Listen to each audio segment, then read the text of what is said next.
What is going on, boys and girls? Welcome back to another video.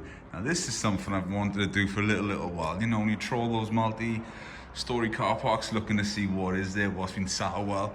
Obviously giveaway is a dust, but check out this very early E46. I'm in love with it. That car needs saving, so I couldn't tell you what's wrong with it, why it's just been parked up and left. It's been there a while, tyres are flat.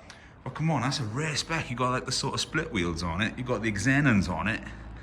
And it's an early car. I'm hoping it's a 328 or a 330. But just check this.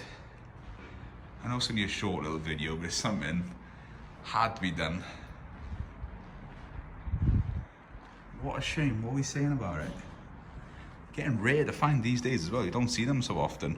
Of course, everyone buys them just for sliding around the roundabout. They're the ideal drift car, you know, welded diff on it. That's all you need. That's pretty clean aside from the dust. That's in pretty good condition. Got the full levers in there too.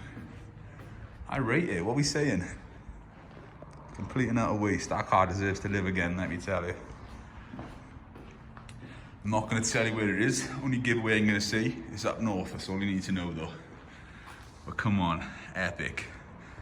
But there we go, that's a little bit of a video. Yo, when we're here as well, before you end on this video, because I know you've liked this, smash that like button, yeah? Head on over, Viking Views, link in the description. Make sure you sub to that channel if you already haven't, because there's a load of car content, there's a load of stuff. And if you want to see these sliding around roundabouts, that is the place to go. But yeah, until next time, we're done. Boosh.